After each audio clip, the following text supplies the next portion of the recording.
According to the CDC, over half of all pregnancies in this country are unplanned, and that number is even higher among young people.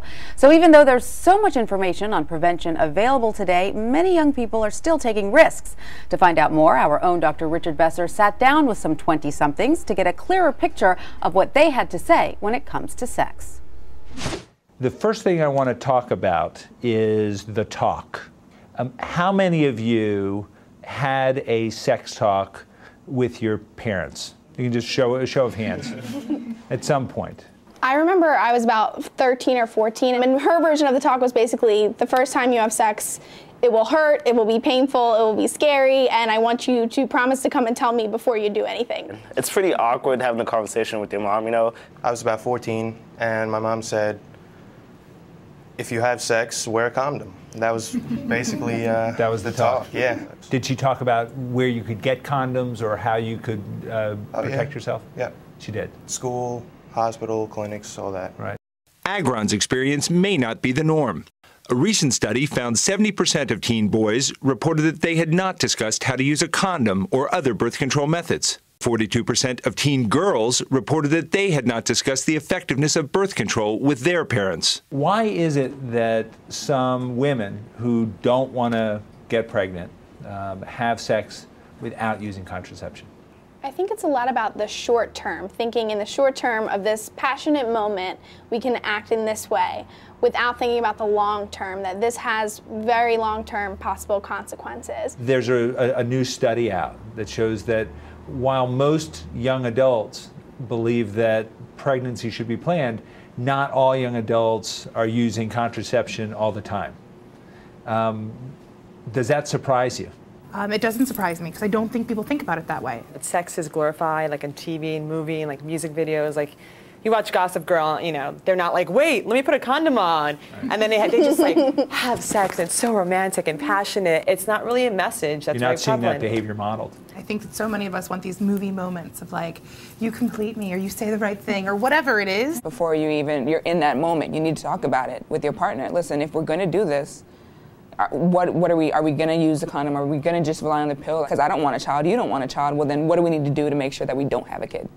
I think you'd be hard-pressed to find any person in their 20s that hasn't had some kind of sexuality scare, be it pregnancy or STDs or something like that, because you are going to make mistakes. You really are. You can't be 100% perfect every time, so you really just have to take care of yourself. And joining us with more is ABC News Senior Health and Medical Editor, Dr. Richard Besser. Dr. Besser, thanks for coming back on the show. Great to be here. Very interesting piece. So it's obvious that there's not just some misconceptions out there, but there's maybe some almost purposeful looking the other way. That's right. It was very interesting talking to this group of people. One, I was surprised at how much they knew.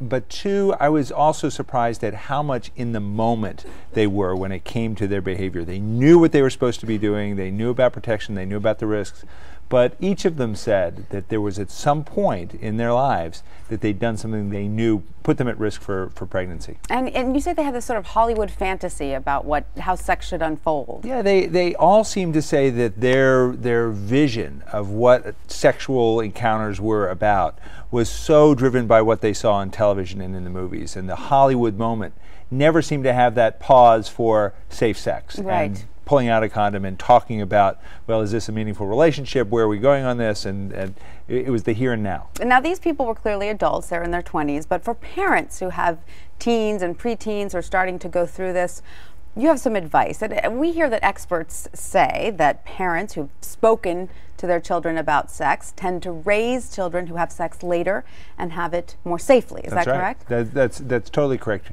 Many parents have a misconception that if I talk to my child about sex, they're going to want to have sex, and they never have thought about this before. It's the exact opposite. Kids are thinking about sex. They are hoping that they don't have to have this conversation with their parents. The encounter is as difficult for the teen or the tween as it is for the parent, but opening that door and starting a process really can lead to ongoing communication that will improve the health of the child. So it's definitely one thing to say you should talk to your kids about sex, but the big question is the when and the how. Yeah.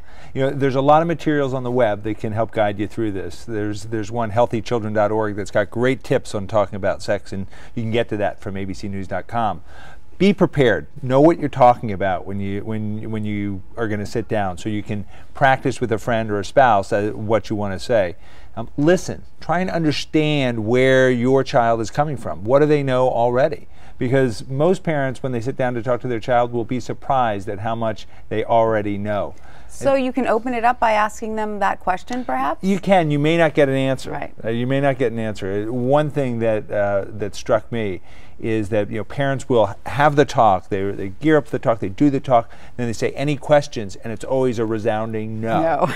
That doesn't mean you don't come back again and again over time, because those conversations will be very important in making sure the message really sticks. And it's obviously an ongoing dialogue. Sitting down and thinking you've had the discussion, oh, that's great, they understand everything, and never bringing it up again is not the way to go. That's right. And you also may find that your child is not having that great connection with you, but there's another family member, an older sibling, an uncle, or their doctor that they connect with and are able to raise those really sensitive health issues with. And so what is the appropriate age, or is this an individual question? It depends on the child. Well, I think that the conversation can start as the child's body is starting to change. Whether it's a growth spurt or they're starting to grow hair in places that they hadn't before.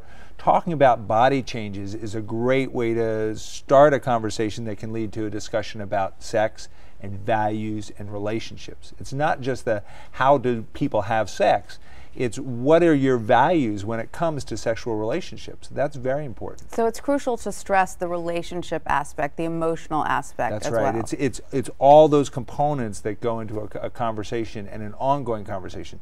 Don't expect to have all of that out on the table the first time.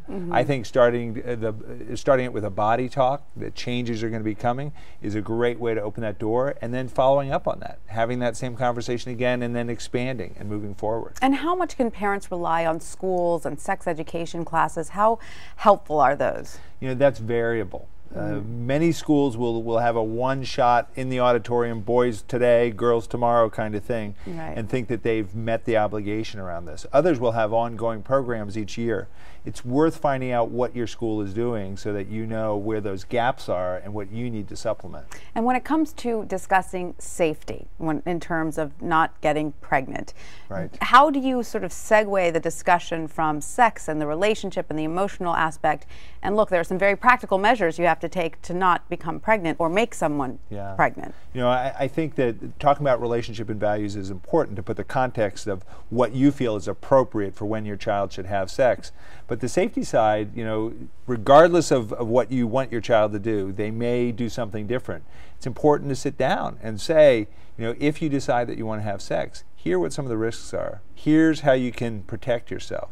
If you make a mistake, talk to me, because there's options. There's emergency contraception. There's other things that can be done should you make a mistake. Right.